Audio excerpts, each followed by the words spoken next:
Kita manusia mampu mengenali lingkungan sekitar dengan 5 alat indera yang kita miliki. Ada mata, hidung, mulut, telinga, dan juga kulit. Karena jumlahnya ada 5, maka dikenal dengan sebutan panca indera. Ada yang tahu masing-masing penggunaannya? Yuk kita bahas sama-sama. Mata berfungsi untuk melihat atau sebagai indera penglihatan. Bagian mata seperti alis, kelopak, dan bulu mata berfungsi melindungi mata dari keringat dan debu. Pada kelopak atas juga terdapat kelenjar mata kering dan iritasi sebagian bola mata juga tampak dari luar. Yang berwarna putih adalah lapisan terluar dinding bola mata disebut sklera. Di bagian tengah terdapat lingkaran berwarna disebut dengan iris. Nah, bagaimana mata kita bisa melihat? Mata dapat melihat sebuah benda jika ada cahaya. Sebagian cahaya akan dipantulkan dan ditangkap oleh mata. Cahaya yang ditangkap akan menembus kornea mata dan diteruskan melalui pupil. Lubang pupil dapat melebar atau mengecil tergantung pada banyaknya cahaya. Jika menerima cahaya terang, pupil akan melebar. Lubang pupil dapat berubah-ubah karena diatur oleh otot pada iris. Setelah melalui pupil, cahaya akan mengenai lensa mata dan akan dibiaskan. Lensa memiliki daya akomodasi atau kemampuan mencembung atau memipih. Lensa mata berfungsi mengatur cahaya agar jatuh tepat di retina.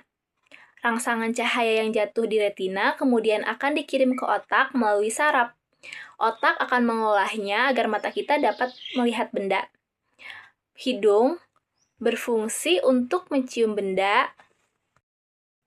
Hidung berfungsi untuk mencium benda. Sebagai indera penciuman, bau akan masuk melalui hidung, kemudian melalui ujung saraf yang terletak di langit-langit rongga hidung.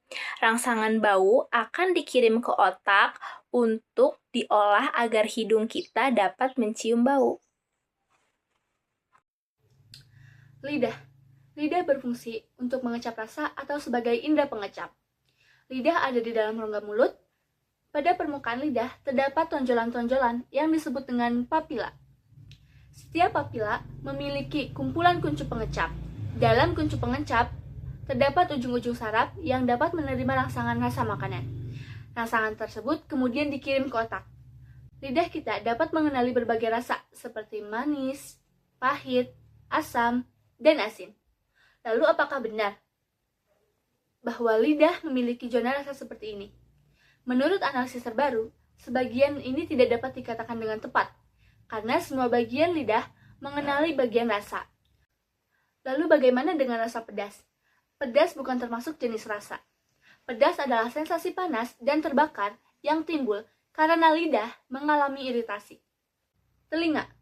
Telinga berfungsi untuk mendengar bunyi atau sebagai indera pendengar. Gelombang bunyi ditangkap oleh daun telinga, lalu masuk ke dalam lubang telinga serta saluran telinga. Gelombang kemudian menyebabkan getaran pada gendang telinga. Getaran kemudian diteruskan ketika tulang pendengaran, yaitu tulang martil, landasan, dan sanggurdi. Getaran dari tulang pendengaran akan diteruskan ke cairan pada tulang koklea. Getaran cairan koklea akan merangsang ujung saraf pendengaran. Rangsangan bunyi kemudian dikirim ke otak agar telinga dapat mendengar bunyi.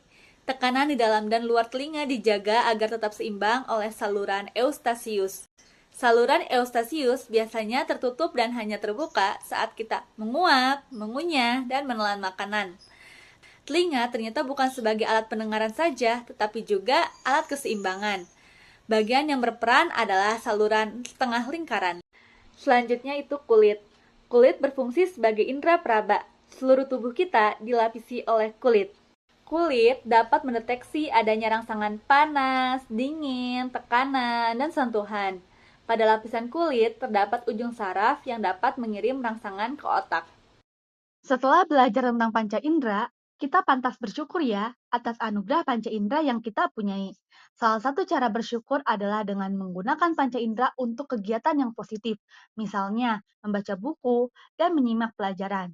Panca indera juga harus dirawat agar tetap berfungsi dengan baik.